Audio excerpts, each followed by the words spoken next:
நமக்கு ரொம்ப தெளிவாக அப்படியே விளையாட்டு அப்படின்னு சொல்லிட்டு போயிட்டாங்க. எல்லாருக்குமே இது மனசில் புரிஞ்சு போச்சு. நல்லா அழகாக சொன்னாங்க. அதில் ஒன்றும் ஐயா கேட்ட கேள்வி என்னென்னா, இந்த உடல் மட்டும்தான் ஒரு கோஷம் இல்லை. ஒரு கோஷம் வந்து அன்னமயம், அடுத்த கோஷம் வந்து பிராணமயம், அது வந்து 5 லேயர். சரி, ஓகே ஓகே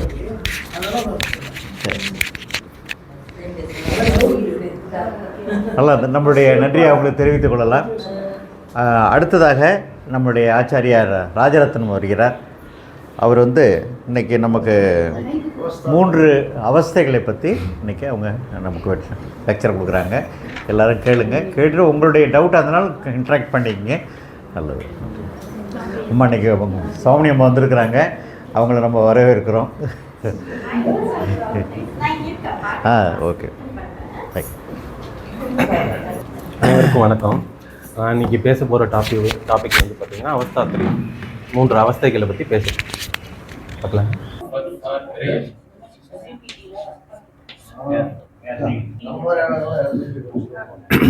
அவஸ்தா திரயம்னா 3. அவஸ்தா திரயம்னா 3. இதில் வந்து இதுக்கு முன்னாடி என்னன்னா நம்ம ஆத்மா அதோட தன்மைகளை பற்றி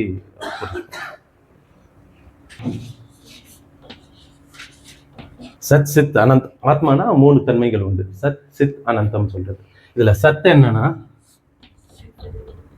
சித் என்னன்னா தன்னைத்தானேவும் அறிஞ்சுக்கும், இருக்கிற எல்லாத்தையும் அறிஞ்சுக்கும். இது வந்து எது கூட இன்ட்ராக்ட் ஆகும்னா அந்த கரணங்குள்.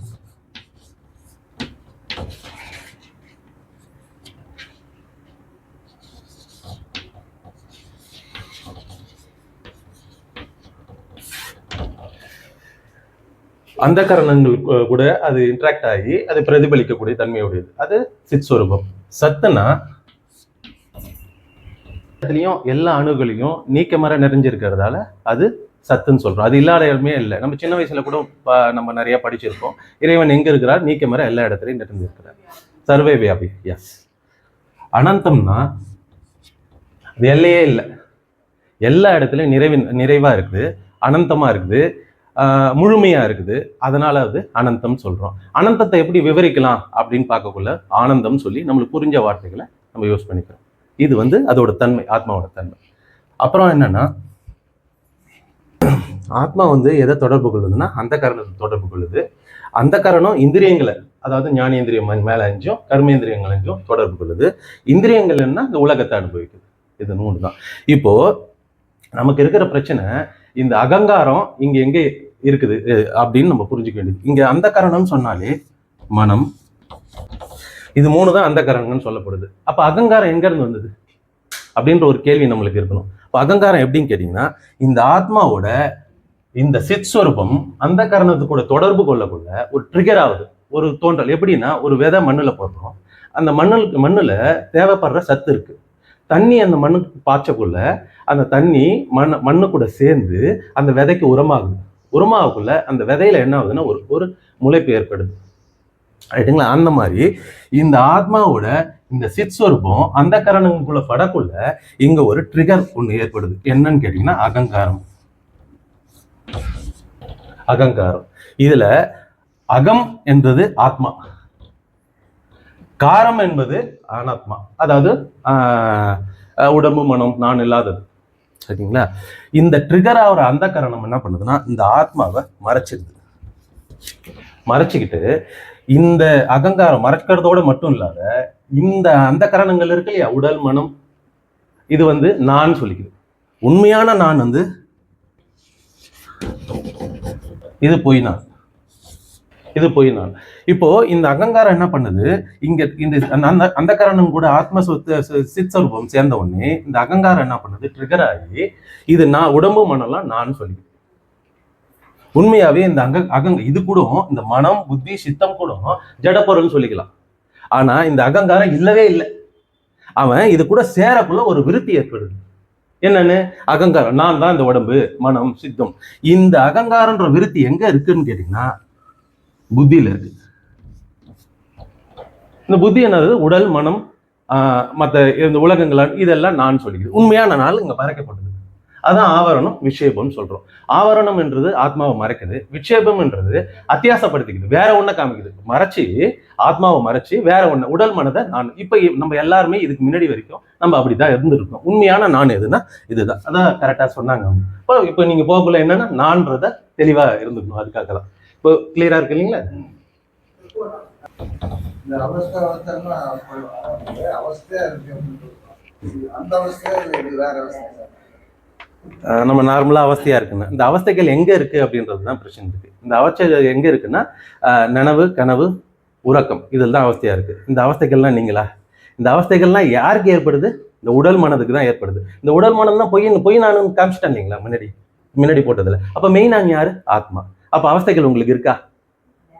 அந்த அவஸ்தைகள் என்னை சார்ந்து இருக்குது, நான் அதை சார்ந்து இருக்கிறேன்னா? நான் இண்டிபெண்டன்ட், அதெல்லாம் டிபெண்டன்ட், என்ன சார்ந்து இருக்குது. அப்ப நான் அதுவா? இல்லை. ஆனா இந்த சரீரம் இருக்கிற வரைக்கும் நம்ம அது துவைத பாதமா தான் இருக்க வேண்டியது இருக்கு. ஆனா புத்தியில அத்வைத ஞானம் இருக்கணும். அதுதான் இந்த அகங்காரத்துல, அதுதான் 3 சொல்றேன் பாருங்க.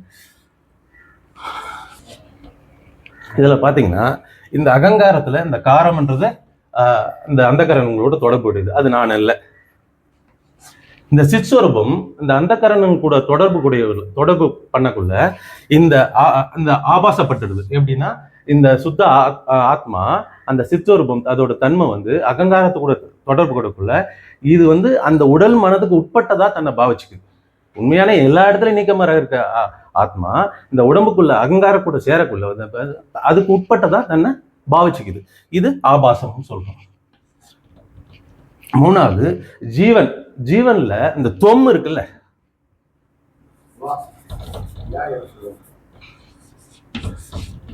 இந்த தொம் இருக்குல்ல, அது வந்து இந்த உடல் மனதுக்குள்ள உட்பட்டவனா தன்னை பாவிச்சுக்கிறதால அது தொம்பாவும் வருது.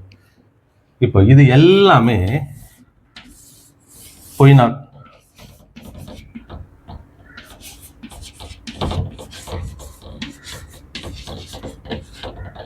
இது எல்லாம் ஒண்ணுதான், ஆத்மா தான். வித்தியாசம் புரியுதுங்களா? இந்த அகம்னு சொன்னாலும் சித் சொன்னாலும் ஜீவன் சொன்னாலும் ஒண்ணுதான். ரெண்டுத்துக்கும் வித்தியாசம் இல்லை. ஆத்மானாலும் ஒண்ணுதான். இப்ப எங்க எதை விட்டுட்டா, இந்த காரத்தை விட்டுட்டா இந்த ஆபாசம் அடையுது.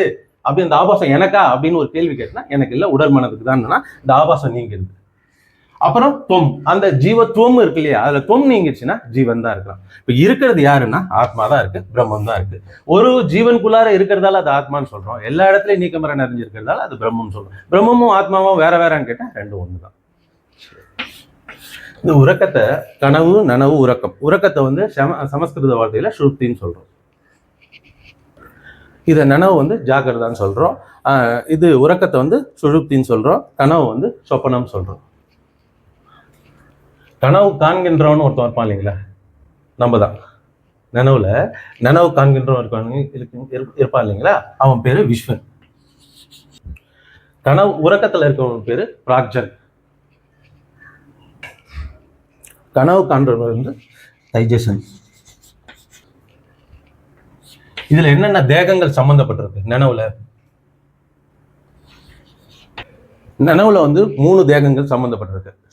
ஸ்தூல தேகம், சூட்சும தேகம், காரண தேகம். 3 தேகமும் நனவுல இருக்கு.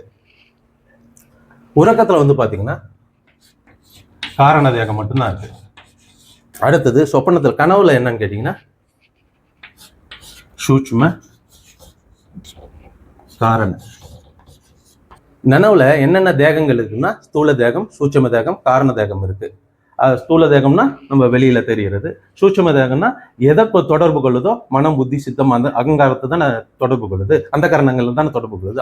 அந்த காரணங்கள் தான் சூட்சும தேகம் சொல்லப்படும். காரண தேகம்னா அறியாமை. ரொம்ப சிம்பிளா தன்னை பற்றியான அறியாமை. எதை பற்றியான அறியாமைன்னா தன்னை பற்றியான அறியாமை. அதே மாதிரி உறக்கத்துல பாத்தீங்கன்னா காரண தேகம் மட்டும்தான் இருக்கு. சூட்சும தேகம், ஸ்தூல தேகம் ரெண்டுமே சூட்சும துறங்கிடுதுங்களா, ரெஸ்ட் ஆயிடுது. சூட்சும தேகமும் ரெஸ்ட் ஆயிடுது. காரண தேகம் மட்டும்தான் இருக்குது. அந்த காரண தேகம் தான் நம்ம விழிச்ச உடனே காலையில எந்திரிக்கணும். நனவுல வரும். நனவுல வந்த உடனே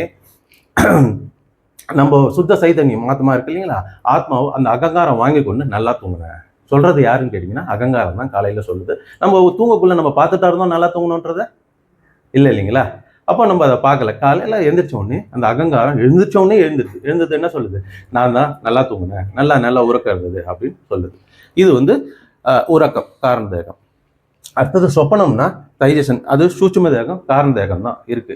எப்படின்னு கேட்டிங்கன்னா, இந்த சொப்பனம் எப்படி நடக்குதுன்னா, உறங்கிட்டு இருக்குள்ள வந்து பார்த்தீங்கன்னா மனம் சித்தம் இருக்கு இல்லைங்களா, அந்த சித்தம் வந்து காரண தேகத்தை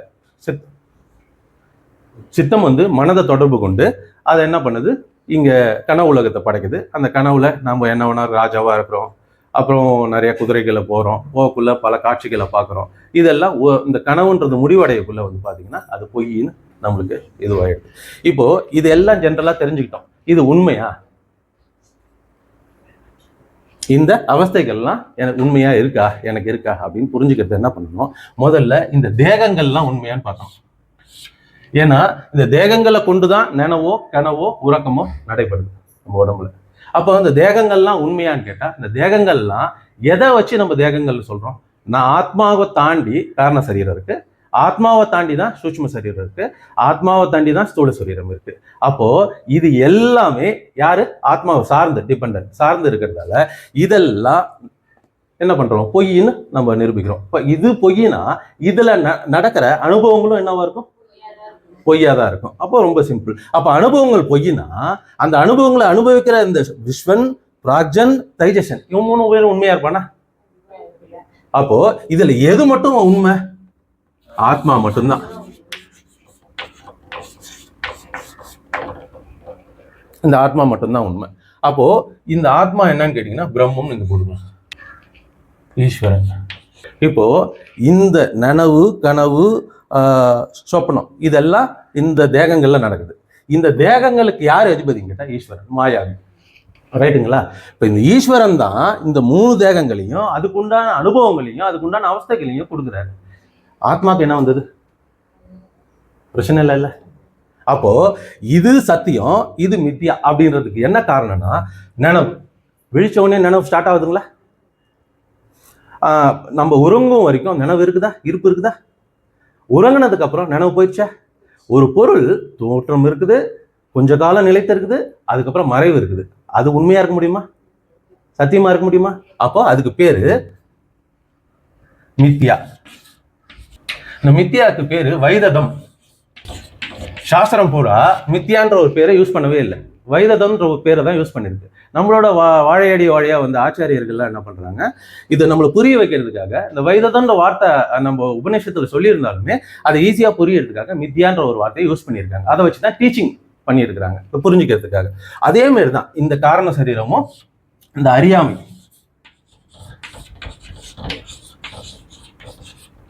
உறக்கத்துல இருக்கக்குள்ள நான் ஆனந்தமா இருக்கிறேன், நான் இருக்கிறேன் அப்படின்றது மட்டும்தான் தெரியும். என்னவா இருக்கிறேன், யாரா இருக்கிறேன்றது தெரியாது நமக்கு. ஆத்மாவா இருக்கிறானா இல்ல அனாத்மாவா இருக்கிறானா எதுவும் தெரியாது. அங்க அறியாமை இருக்குது. ஆனா தூக்கம் ஆனந்தம் சொல்றோம், ஆனா பூரண ஆனந்தமா, பரமானந்தமா, நித்தியானந்தமான்னு கிடையாதுங்க. அப்போ இது அறியாமையிலால அந்த அந்த ஆனந்தம் நடக்கிறதால இந்த காரண சரீரமும் போய். இப்போ கனவு தேக்கத்துக்கு போறோம். கனவு தேக்கம், கனவு காண்கிறோம், கனவு ஸ்டார்ட் ஆகுது. கனவு உறக்கத்துல இருந்து கனவு ஸ்டேஜுக்கு போறோம், கனவு ஸ்டார்ட் ஆகுது. கனவு ஒரு குறிப்பிட்ட காலம் நடக்குது. கனவுல பல விஷயங்களை பார்க்குறோம், நிறைய விஷயங்களை பார்க்குறோம், அனுபவிக்கிறோம், எல்லாம் நடக்குது. கனவு முடிஞ்ச உடனே எந்திரிச்ச உடனே என்ன பண்றோம்? கனவு பொய்ன்னு நம்மளுக்கு புரிய ஆயிடுது. அப்ப கனவு பொய்யின்னாக்குள்ள கனவுனாலும் மித்தியா தான். சரி, இப்போ கனவு நினைவுல நான் பார்த்துட்டு இருக்கேனே, இதை சாரை பார்க்குறேன், இதை உங்களை பார்க்குறேன், எல்லாரையும் பார்த்துட்டு இருக்கேனே, நினைவு எப்படி நீங்க பொய்ன்னு சொல்ல முடியும்? நினைவு இருக்குது தானே. கனவுனா பரவாயில்ல, நம்ம விழிச்ச உடனே பார்த்தா ஒண்ணுமே நடக்கலையே. கனவுல நம்ம திடீர்னு யாராவது ஒருத்தவங்க நம்மளை ஸ்லாப் பண்ணிடுறாங்க, அடைஞ்சிடறாங்கன்னு சொல்லுவாங்க. கனவு முடிச்ச உடனே அந்த மாதிரி ஒரு தோற்றமே நம்மளுக்கு இருக்காது, அதனால பொய்ன்னு சொல்றோம். நினைவு எப்படி சொல்லுவீங்க அப்படின்னு சொன்னா, எங்க ஒண்ணு தோற்றம் இருப்பு மறைவு இருக்குதோ அது பூரா மித்தியா தான். அப்போ இந்த சொப்பனம்ன்றது சிறிய காலம், குறிப்பிட்ட காலம். அந்த சொப்பனமுக்கும் ஒரு தொடர்பு இருக்காது. சொப்பனத்துக்கு எதுக்குமே ஒரு தொடர்ச்சி இருக்காது. இப்போ திடீர்னு ஒரு கனவு காணுமோ முடிச்சுக்குவோம், திடீர்னு மறுபடியும் இன்னொரு கனவு காணுமோ முடிச்சு, ஒரு தொடர்பே ஒன்றுத்துக்கு இருக்காது. ஆனா இந்த நனவுன்றதுக்கு தொடர்பு இருக்கும். எப்படின்னு கேட்டீங்கன்னா, இப்போ ஐயா இருக்காங்க, ஒரு 40 வருஷ காலமா அவங்க உழைச்சி கிட்டத்தட்ட ஒரு 1 கோடி ரூபாய்க்கு சம்பாரிச்சு, இப்போ ஒரு பெரிய அந்த சம்பாதிச்ச இது சம்பாதிக்கிறாங்க. சம்பாதிச்ச பணத்தை வச்சு ஒரு பெரிய பங்களா கட்டுறாங்க. சம்பாதிப்பு பங்களா கட்டியிருக்காங்க. இது ரெண்டுத்துக்கும் ஒரு தொடர்பு இருக்கு இல்லைங்களா நினைவுல. அப்போ எது ஒண்ணு நீண்ட தொடர்பா இருக்குதோ அது சத்தியம் நம்ம பேச வந்துட்டோம். ஆனா அந்த சத்தியமும் கூட நீண்ட காலம். எப்படின்னா, உங்களோட தொடக்கம் வந்து 1 வயசுல ஆரம்பிக்குது. இருப்பு வந்து 60 வருஷ காலம் வரைக்கும் இருக்கிறீங்க. அப்புறம் 61வது வயசுல மரணம் வந்துடுது. அப்ப இங்கேயுமே தொடக்கம், இருப்பு, மறைவுன்னு ஒண்ணு இருக்கு. அப்போ அது சத்தியமா இருக்க முடியுமா? இருக்க முடியாது இல்லைங்களா? அதுவுமே நனவுமே மித்தியா.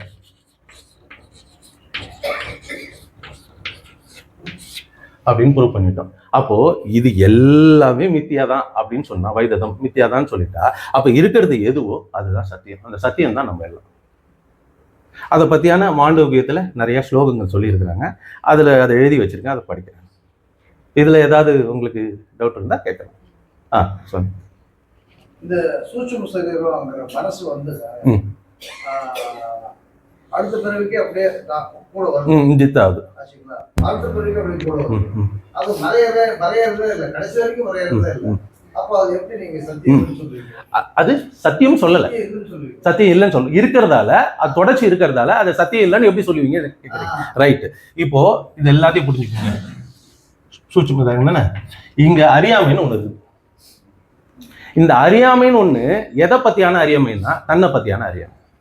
எப்போ உங்களுக்கு தன்னை பத்தியான அறியாமை நீங்கிடுச்சோ அப்ப அங்க தொடர்ச்சின்றது அறப்படுது. அப்போ இந்த இடத்துல இந்த அறியாமைன்னு ஒண்ணு நீங்கிடுச்சுனாலே நான் யாருன்னு, நான் அந்த பொய் நானா சத்தியம் நானா அப்படின்றத உங்களுக்கு ஆச்சாரியின் மூலமா இது பண்ணி அதை மனனம் பண்ணி உங்களுக்கு அதை பிரிச்சு எடுத்து சத்தியத்துல நீங்க நிற்கக்கூடிய தன்மையில வந்துட்டீங்கன்னா, அந்த அறியாமைன்றது உங்களுக்கு போயிடுச்சுன்னா இந்த சூட்சுமதத்துக்கு வேலை என்ன இருக்கு? பந்தப்பட மாட்டீங்க. நீங்க அங்கேயே அறுபட்டுருது. பிறவின்றது அறுபட்டு போடுது. அது சூட்சுமதாக இருந்துட்டு போட்டுமே. அது எப்படி போனா நமக்கு என்ன இருக்குது? முடிஞ்சு போச்சு. அடுத்த பிறவியே உங்களுக்கு என்ன இருக்குல்ல. இங்க தேகங்கள்லாம் எங்க வருது? அது கூட கர்மாக்கள், சஞ்சீவிதம், ஆகாமியம், பிராரத்துவம் எங்க இருக்கு போகுது? உங்களுக்கு முடிஞ்சிச்சு இல்லைங்களா? அதை பத்தி நம்ம கவலைப்பட தேவையில்லை. அது என்னது இல்லைன்னு என்னதுக்கு அப்புறம் நான் அதை பத்தி கவலைப்படுறதுக்கு ஒண்ணும் இல்லை. சரிங்க, அது பார்க்கலாம். அந்த அப்போ நான் சொன்னது அப்படியே வார்த்தையால நான் இங்க எழுதியிருக்கிறேன், அதை நான் உங்களுக்கு விவரிக்கிறேன். ஓகேங்களா? நனவு அவஸ்தை காது முதலான அறிவு கருவிகளால் ஒளி முதலான விஷயங்களை அறியும் அனுபவ நிலை எதுவோ அது நனவு அனுபவ நிலை. இந்திரியங்கள் ஸ்தூல சரீரத்தை நான் என்று அபிமானம் செய்பவன் விஸ்வன். அப்ப நனவு முடிஞ்சிச்சு. அடுத்தது சொப்பன அவஸ்தை கனவு அனுபவ நிலை யாதெனில் நனவு நிலையில் எவை காணப்பட்டதோ, இப்ப சொன்ன இல்லைங்களா, நனவு நிலையில் எது காணப்பட்டதோ எது கேட்கப்பட்டதோ அதில் உற்பத்தியான நினைவுகளால் உறக்க நேரத்தில் எந்த உலகமானது அனுபவமாகிறதோ, கனவு உலகம் அனுபவமாகிறதோ அது கனவு அனுபவ நிலை. அந்த சூட்சும தேகத்தை நான் என்று அபிமானம் செய்பவன் தைஜசன். கனவு காண்றவன் பேரு தைஜசன், சாஸ்திரம் சொல்றது. அப்புறம் உறக்க அவஸ்தை என்னால் சொல்லுங்க சாமி. இந்த ஜென்மாவிலேயே நம்மளுக்கு எந்த அனுபவத்திலையும் இல்லாத ஒரு சமாச்சாரத்தை கனவுல காண்றோம். அப்ப அதுக்கு என்ன இருக்குங்க? நம்ம நினைவுன்றது நம்ம சித்தத்துல பதிவான நினைவுகள்ன்றது இப்ப தற்காலிகமா நீங்க இந்த பிறவி எடுத்ததுல இருந்து தான் இருக்குதுன்னு நம்ம சொல்லிட முடியாது இல்லையா? எத்தனையோ ஜென்மங்களா அந்த பதிவு இருக்கும்.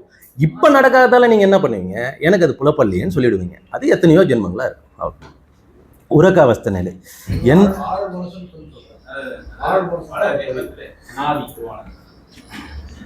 டைம் அவர்தான். என்னால் ஒன்று அறியப்படவில்லை. உறக்க நிலை என்றது என்னால் ஒன்று அறியப்படவில்லை, ஆனந்தமாக என்னால் உறக்கம் அனுபவிக்கப்பட்டது என்பதே உறக்க நிலை. காரண சரீரத்தை நான் என்று அபிமானிக்கின்றவன் பிராக்ஜன். கனவு காணும் தைஜசன் எந்த பிரமாணம் கொண்டு கனவு காண்கின்றானோ, தனது சொந்த பிரமாணமான கண் காது அனைத்தும் உறங்கி கொண்டு இருக்கிறதே கனவு காண்போம். படுத்துட்டு தானே இருக்கான், அப்பதானே கனவு வருது உறக்கத்துல.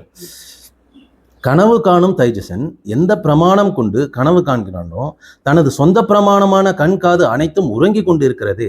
ஆனால் அவனோ கனவு காதுகளை கொண்டு கற்பனையா கொண்டு கனவு காண்பதாலும் தன்னில் இருந்து விழித்தவுடன் அனைத்தும் பொய் என்று உணர்ந்தவுடன் கனவு பொய் என்று தீர்மானிக்கின்றான்.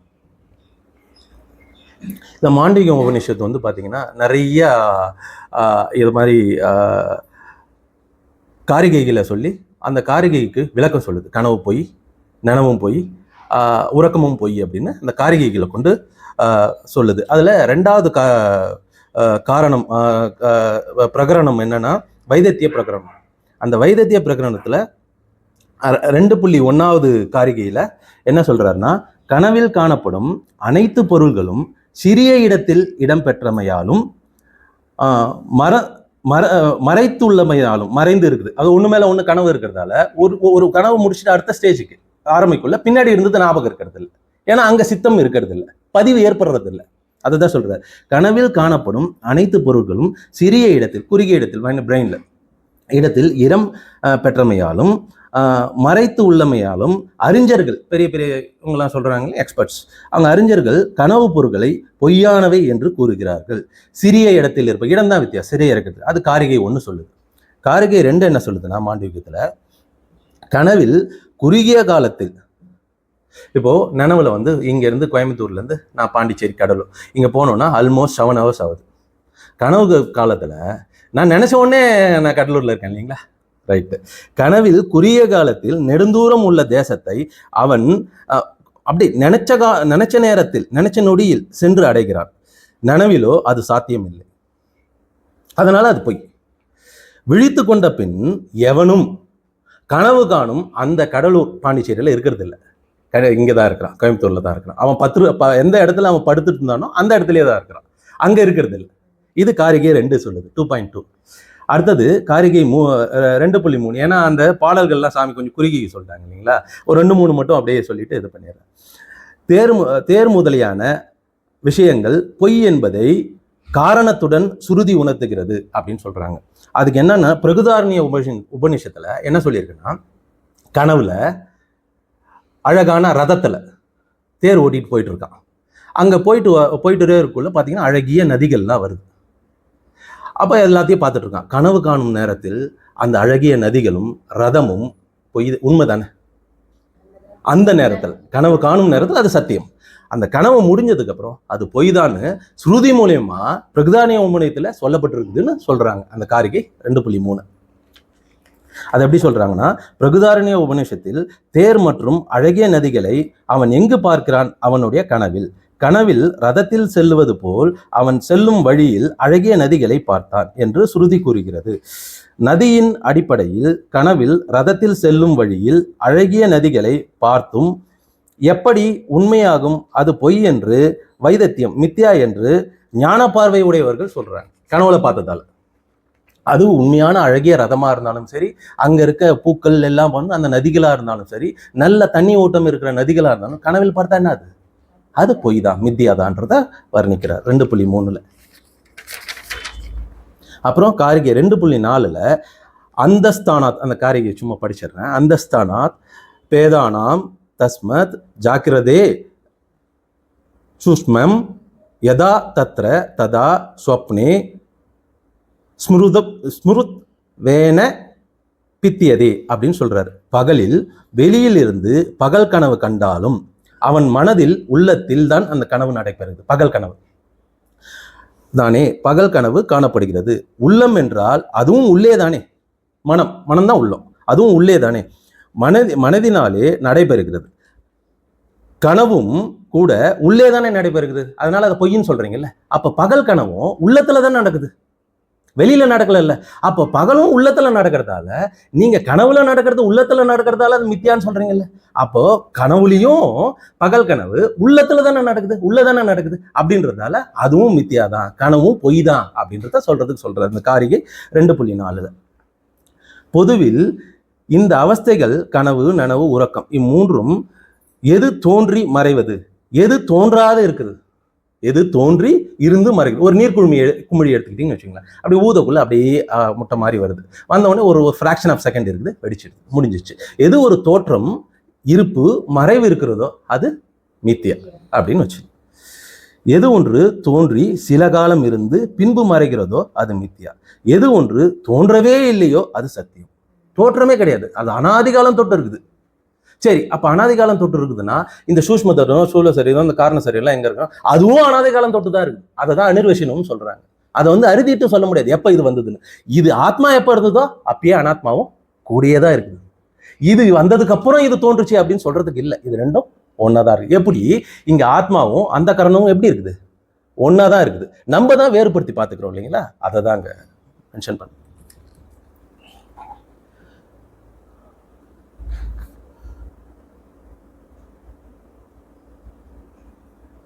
அகங்காரத்தில் இருந்து மனம், புத்தி, சித்தம் தொடர்பு இருக்கும் இந்திரியங்கள், அந்த இந்திரியங்களால் பார்க்கப்படும் இந்த உலகம் ஃபுல்லா மித்தியா.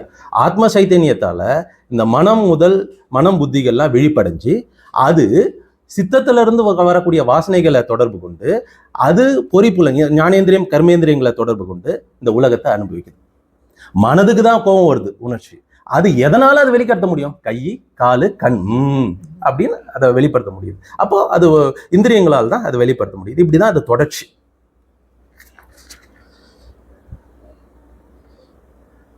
ஜெகத் மித்தியா வைததம். ஏனென்றால் அது சார்புடையது. எதை சார்ந்தது இருக்குது? பிரம்மத்தை சார்ந்து இருக்குது ஜெகத்து. நம்ம ஆத்மா இது நம்ம மனம், புத்தி, அந்த காரணங்கள்லாம் ஆத்மாவை சார்ந்து இருக்குது. இது எல்லாம் தொடர்புடையது. எது தொடர்புடையதோ அது மித்தியா. எது தொடர்பு இல்லாத இருக்குதோ அது சத்தியம். அதுக்கு ஆரம்பமும் கிடையாது, முடிவும் கிடையாது. இதுக்கு ஆரம்பம் இருக்குது, முடிவு இருக்குது.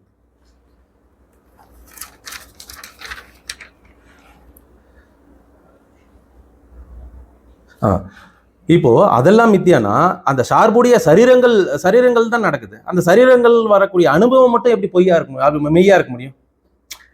அந்த சரீரங்களே பொய்ன்னு சொன்னவல அந்த சரீரங்கள்ல ஏற்படக்கூடிய அனுபவங்கள் மட்டும் எப்படி மெய்யா இருக்க முடியாது இல்ல, அதுவும் மித்தியா தான் அப்படின்னு முடிக்கிறார். அப்போ 3 உபாதைகளும் பொய். சத்தியம் அது 3க்குள்ளேயும் பின்னாடி எது இருக்குது? இப்போ போட்டோம் இல்லைங்களா, ஆத்மா. 3த்துக்கும் இருக்கிறது ஆத்மா. இது 4வது பாதம்னு ஒன்று இருக்குது. அப்படின்னா எப்படி சொல்றாங்கன்னா 4 கால்கள்னு சொல்றாங்க. 4 கால்கள்னா திடீர்னு விளையாட்டா அவர் எழுதியிருப்பாரு, பசுவா அப்படின்னு கேட்பாரு. இல்லை, ₹1 காயின்ல 4 கால் இருக்குது. அந்த 4 காலில் கால் எப்படின்னு கேட்டிங்கன்னா நனவு, 2வது கால் உறக்கம், 3வது கால் கனவு, 4வது கால்னா துரியம். அந்த துரியம் எப்படி இருக்குதுன்னு கேட்டிங்கன்னா இந்த அவஸ்தைகளுக்கெல்லாம் உட்படாத இருக்குது. அப்ப துரியம் தனியா ஏன் சொல்றாங்கன்னா அதை உங்களுக்கு தெளிவுபடுத்துறதுக்காக சொல்றாங்க. துரியம் இந்த 3 அவஸ்தைக்கும் காரணமா வித்தா எது இருக்குதோ அதுதான் துரியம். ஆனா அதை சொல்லிக்கிறது இல்லை. எப்படின்னு கேட்டீங்கன்னா, இப்போ இந்த டியூப்லைட் இருக்கு, இந்த ஹால் ஃபுல்லா இருக்கு. ஏற்கனவே நிறைய தடவையும் சொல்லியிருக்கேன், இந்த ஹால் ஃபுல்லா இந்த டியூப்லைட் இருக்கு. இந்த டியூப்லைட் வெளிச்சம் நம்மளுக்கு எல்லாருக்குமே சமமா பங்கிட்டு கொடுக்குது. இந்த டியூப்லைட் வெளிச்சத்துல ஒருத்தர் இப்போ காந்திநாதன் சார் கேமரா பண்ணிட்டு இருக்காங்க. இப்போ சார் இந்த கிளாஸை ஆர்கனைஸ் பண்ணி நடத்திட்டு இருக்காங்க, சபேசன் சார். இப்போ நீங்க எல்லாம் பார்த்துட்டு இருக்கீங்க. இது எல்லாம் நடக்குது. அது நல்லா நடக்கிறதால அது டியூப்லைட்டோட தன்மை குறைஞ்சிருதா? அதோட ஒளித்தன்மையில குறைஞ்சிருதா? குறையிறது இல்லை. சரி, இப்போ எனக்கு காரணம் நான் இங்கேருந்து பேசுறதுக்கு அதுதான் காரணம்னு சொல்லிக்குதா? சபேசன் சார் ஆங்கர் ரோல் எடுக்கிறது அதுக்கு தான் காரணம்னு சொல்லிக்குதா? காந்திநாதன் சார் கேமரா ஆப்ரேட் பண்ணிட்டு இருக்காங்க, அதுதான் காரணம்னு சொல்லிக்குதா? இது ரெண்டுமே சொல்ல, தான் மாத்திரமா இருக்குது. அதே மாதிரி தான் அந்த ஆத்மா இந்த 3 நிலைகள்லையும் அது தான் மாத்திரமா இருக்குது. அதை தனியா எடுத்து போட்டு 4வது பாதமா அது துரியம்னு சொல்றாங்க. துரியம்னாலும் ஆத்மானாலும் பிரம்மம்னாலும் சத்தியம்னாலும் ஒண்ணுதான். ரைட்டுங்களா? இதுல காரிகை 2.7 நனவில் இருந்த எந்த பொருளும் கனவில் பயன்படுவதில்லை. எப்படின்னு கேட்டீங்கன்னா, இப்போ சின்ன ஒரு மொபைல் ஃபோன் வச்சிருக்கேன். இந்த மொபைல் ஃபோன் இருக்குன்னா ஸ்தூலமா இருக்கு. ரைட்டுங்களா? இந்த ஸ்தூலமா இருக்கிற மொபைல் ஃபோனை கனவுல ஸ்தூலமா எடுத்து போக முடியுமா உங்களால? பயன்படுவதில்லை. அதே மாதிரி கனவில் கற்பனையா காண்ற ஒரு பொருளை நனவுல எடுத்துட்டு வர முடியுமா? ரெண்டுத்துக்கும் எந்த தொடர்பும் கிடையாது. அதனால அது மித்தியான்னு சொல்றாங்க. அதுக்கு எப்படி சொல்றாருன்னா, நனவில் இருந்த எந்த பொருளும் கனவில் பயன்படுவதில்லை. Physical phone. கனவில் இருந்த கற்பனை பொருளும் நனவில் பயன்படுவதில்லை. அதனால கனவு என்ன சொல்லுது? நனவு மித்தியான்னு சொல்லுது. நனவு என்ன சொல்லுது? கனவு மித்தியான்னு சொல்லுது. 2 பேருமே மித்தியாதான், பொய் தான். ஏன்னா கனவுல பாத்தீங்கன்னா ஒரு தொடர்ச்சி இல்லை, நனவுல நீண்ட தொடர்ச்சி இருக்குது. ஆனா இருந்தாலுமே கூட அந்த கனவுலையும் நனவுலையும் ஒரு தொடர்பு இல்லாத, 2த்துக்குமே ஒரு தொடர்பு இல்லாத இருக்குது. அது ஆதி அந்தமும் அங்க இருக்குது. இது 2மே இருக்கிறதால அந்த கனவு நனவு இது 2மே பொய், மித்தியான்னு சொல்றாங்க. ஆதி அந்த துவாத் அப்படின்னு சொல்றாரு. இவ்விரண்டிலும் தொடக்கம் முடிவு இருப்பதால் அது பொய், முத்தியா அப்படின்னு சொல்றாரு. கனவு நனவையும் நனவு கனவையும் மித்தியா என்று சொல்லிக்கொள்ளு. இதை தான் சொன்னேன். அனுபவங்கள் அந்த அனுபவிக்கும் பொழுது அது இருக்கிறது, மற்ற நேரத்தில் அது இல்லை. இப்போ நம்மளே இருக்கிறோம், ஒரு சாக்லேட் வாயில போடுறோம், சுவிச்ச அடுத்த நிமிஷத்துல நம்ம சாக்லேட் ஞாபகம் இருக்குதுங்களா? அதுக்கு ஒரு தோற்றம் இருந்தது, வாயில போடுறோம், ஸ்டார்ட், அதை சுவைக்கிறோம், கொஞ்சம் காலம் இருக்குது. அப்புறம் அந்த சாக்லேட் ஃபுல்லா கரைஞ்சி உங்களுக்கு உட்கொள்ளப்பட்ட உடனே அதுக்கு ஒரு முடிவு ஏற்படுது. அந்த சாக்லேட்டோடது அடுத்த க்ஷண பொழுதுல இருக்குதுங்களா அந்த டேஸ்ட்? இல்லை. அப்போ ஒரு தோற்றம் இருந்து, ஒரு இருப்பு இருந்து, ஒரு முடிவு இருக்கிறதால அது மித்தியா அப்படின்னு சொல்றோம். ஓகேங்க. எது ஒன்று அனுபவிக்கும் முன்பும் அனுபவத்திலும் அனுபவத்துக்கு பின்பும் இருக்கிறதோ அது சத்தியம். அது சதா சர்வகாலமும் இருக்குது. அதுக்கு தோற்றமும் இல்லை, அதுக்கு அழிவும் இல்லை. அனுபவத்துக்கு முன்பும் இருக்குது, அனுபவிக்கும் உள்ளயும் இருக்குது, அனுபவத்துக்கு பின்பும் இருக்குது, அது சத்தியம் சொல்றாங்க. அப்புறம் அடுத்த காரிகை என்னன்னா, அதுதான் அந்த சொப்னம் சொல்லு. ஸ்வப் பிரயோஜனதா தேஷாம் ஸ்வப்னே விப்ரதி பத்தியதே தஸ்மத் ஆதி அந்தத்வாத் வேன மித்யா ஏவ கலு தே ஸ்மிருதா அப்படின்னு சொல்லி முடிக்கிறாங்க. கனவு நனவின் பதிவின் வெளிப்பாடு அப்படின்னு சொல்றாங்க. கனவுன்றது நனவோட பதிவின் வெளிப்பாடு அப்படின்றாங்க. எவ்விதம் ஒருவன் சொர்க்கலோகம் சென்று புதுமைகளை காண்கின்றார்களோ அப்படி நன்கு உபதேசிக்கப்பட்ட ஒருவன் இங்கு நனவிலிருந்து கனவுக்கு சென்றுதான் கனவை பார்க்கிறான். நனவுல இருந்து அவன் கனவுக்கு சென்றுதான் கனவை பார்க்கிறான். எப்படி அப்படின்னா இந்த பதிவுகள் தான் காரணம். நனவோட பதிவுகள் தான் அந்த கனவுக்கு ஆதாரமா இருக்குது. அங்க போய் அவன் பார்க்கறானா எந்த அவனுக்கு ஐடென்டிட்டி இருக்குது, இங்க இருந்து அது இப்போ இந்த காலத்திலேயே கூட இருக்கலாம், அடுத்த போன முன்னாடி இருக்க ஜென்மத்திலேயே இருக்கலாம். அந்த பதிவுகளை வச்சுதான் அவன் கனவு காண்கிறான். அதான் எப்படி என்றால் நனவின் நினைவுகளின் பதிவுகள் தான் கனவில் பார்க்கிறான். அடுத்த 2.8 2.8வது ஸ்ருதி. அபூர்வம் ஸ்நாதி தர்மோஹி யதா சர்வம் திவாசீனாம் த அந்நியம் பரோஷதே கத்வா யதை வேகா ஷீஷி சித அப்படின்னு சொல்றாரு. கனவு அவஸ்தையில் அகத்தில் நடைபெறுவதால் அதை மித்தியா என்றாய், புறத்தை சத்தியம் என்றாய். விழித்ததும் அகம்போல் புறமும் மித்யா என்பது அறியப்படுகிறது. எப்படி? ஆத்மா என்ற நிலையில் நனவு ஆத்மாவில் தானே பார்க்கப்படுகிறது. ஆத்மாவில தான் திணிக்கப்படுது. கனவா நனவு எதுவுமே டிபெண்டன்ட், இது இண்டிபெண்டன்ட். இந்த டிபெண்டன்ட் எல்லாமே கனவு நனவு உறக்கம், இந்த டிபெண்டன்ட் சோர்ஸ் எல்லாமே ஆத்மாவை சார்ந்து தானே இருக்கு. ஆத்மாக்குள்ளார தானே நனவும், ஆத்மாக்குள்ளார தானே கனவும், ஆத்மாக்குள்ளார தானே உறக்கமும். இதை டிபெண்டன்ட், இது ஆத்மா இல்லைன்னா கனவு நனவு இந்த உபாதைகள்லாம் இல்லவே இல்லை. அப்போ டிபெண்டன்ட் எல்லாமே உள்ளாரதான் நடக்குது, அதை சார்ந்து இருக்குது. ஆத்மா என்ற நினைவில் கனவும் நனவும் ஆத்மாவில் தானே பார்க்கப்படுகிறது. ஆத்மாவுக்கு உள்ளே என்றால் மித்தியா, ஏன்னா பொய். கனவு உள்ளே நடக்குது, மனக்குள்ள நடக்குதுன்னு சொல்றோம் இல்லைங்களா, அப்போ பொய். அப்போ கனவில் தலைக்குள்ளே, நனவில் இந்திரியங்களுக்குள்ளே, உள்ளத்தில் அப்படின்றதால அது மித்தியா அப்படின்னு சொல்றாங்க. அப்புறம் கடைசி காரிகை 2.14 என்ன சொல்லணும்னா, சித்த காலம் துவயகாலம் 2 விஷயத்த சொல்லுது. சித்தகாலம் ஹியே அந்தஸ்து துவயகால ஷபஹி கல்பிதா ஏவதே சர்வே விசேஷோ நதன்ய ஹேது கக. சித்தகாலம் கனவு பொய், கனவுனோடனே பொய்ன்னு நம்மளுக்கு. துவயகாலம் நனவு மெய்ன்னு சொல்றோம். துவயகாலம் சித்தகாலம் 2 காலம் சொல்றாங்க. சித்தகாலம்ன்றது கனவு பொய்ன்னு சொல்றோம். துவயகாலம் இருக்குதே, என்ன பார்த்துட்டு இருக்கேன், நல்லா இருக்கிறாங்களே, அது எப்படி பொய்ன்னு சொல்லுவீங்க அப்படின்னு கேட்கல. அது உண்மைதான்ப்பா அப்படின்னு ஃபர்ஸ்ட் முதல்ல எடுத்துக்கிட்டு அப்புறம் விளக்கத்தை கொடுக்குது. முதல்ல பொய், நனவு உண்மைதான். கனவு காணும் பொழுது உண்மையாக இருக்குது. கனவு காணும் அந்த செகண்ட், அந்த நேரத்துல அது உண்மையாக இருக்குது. கனவில் துவயகாலம் என்று கிடையாது. கனவுல துவயகாலம் என்று கிடையாது. துவயம் என்றால் 2. நான் பார்த்தேன், நான் படித்தேன் மட்டும் தொடர்ச்சி இருக்கும். மற்றபடி எது இருக்கு, எங்க இருந்து எந்த புத்தகத்துல என்ற தொடர்ச்சி இருக்காது. அப்போ கனவுல இதுவாது எங்கு பார்த்தாய், எங்கு படித்தாய் என்றது இருக்காது, துண்டாக இருக்கும் அந்த விஷயம். சிறிது காலம் மட்டும் இருக்கும். நனவிலோ அது ஒரு தொடர்ச்சி இருக்கும். எப்படி அப்படின்னு கேட்டா, இப்போ நான் ஏற்கனவே சொன்னேங்களா, ரொம்ப கால வருஷமா நான் பாடுபட்டு சம்பாரிச்சு ஒரு பொருள் சேர்த்து ஒரு வீடை கட்டின ஒரு தொடர்ச்சி இருக்கு. 30 வருடமா நான் சம்பாதித்து பணத்தை வைத்து கொண்டு இந்த பிரம்மாண்ட மாளிகை வீடை கட்டினேன் என்ற ஒரு தொடர்ச்சி இருக்குது. கனவு நினைவு பதிவு இல்லாமல் புதுசாய் தினம் தொடர்ச்சி இல்லாமல் கனவுகள் நடப்பதால் சித்த காலம் பொய். நனவு இல்லாமல் கனவு இருக்க முடியாது. எப்படி? கனவு நனவின் சித்தப்பதிவு. கனவு நனவின் சித்த பகுதின்னு சொல்றாங்க. எப்படி? கனவிலும் நனவு இருக்கிறது. எப்படி? கனவில் ஒரு புலியை பார்க்குறோம். உங்களுக்கு புலியை பத்தியான அனுபவம் இல்லைன்னு வச்சுக்கோங்களேன், நீங்க மண் நின்றுட்டே இருப்பீங்க, அது கடிச்சு சாப்பிட்டு போயிடும்ல. ஆனா கனவு காணக்குள்ள உங்களுக்கு புலி குறுக்கிட்ட உடனே என்ன பண்றீங்க? டக்குன்னு பயந்து ஓடுறீங்கல்ல. அப்போ எதுவுமே ஒரு பதிவு இல்லாத புலி கடிக்கும், புலியை பார்த்தா பயம் வரணும்னு எப்படி உங்களுக்கு தெரியும்? அப்போ நான் கனவுலையும் கூட துவய பகுதி துவயகாலம் இருக்குது அப்படின்னு சொல்றாரு. அப்போ கனவு துவயகாலம் சொன்னா நனவும் துவயகாலம் தான். அப்ப ரெண்டுமே பொய் தான் அப்படின்னு சொல்லி முடிக்கிறார். ஏன்னா அங்கேயும் பதிவேடு இருக்குது. இது ஒரு காரிகை. இது வந்து 2.14 காரிகை. அதுவும் மாண்டவியம் தான். அந்த பயம் சிறிது காலம் இருந்தாலும் கூட அதில் நனவு இருக்கிறது அல்லவா? அந்த பதிவு தானே வச்சு நம்ம அது பயப்படுது. கனவிலும் துவயகாலத்தை கூறப்படுகிறது. நனவு இருக்கிறது அல்லவா? கனவிலும் துவயகாலம் இருக்கிறது அல்லவா? கனவு பொய் என்றால் துவயகாலம் சத்தியம் என்று சொல்லக்கூடிய நனவும் பொய்தானே என்று சங்கர சுவாமிகள் சொல்றாங்க. நனவு பதிவுகள் இருப்பதால் நனவு சத்தியம், கனவு மித்தியா என்ற வாதத்தை அறுத்து எறிந்தார் சங்கரர். அதுல இருந்து ஒரு இருக்கிற தொடர்ச்சியை அறுத்து இருந்தார். அவ்வளவுதான்.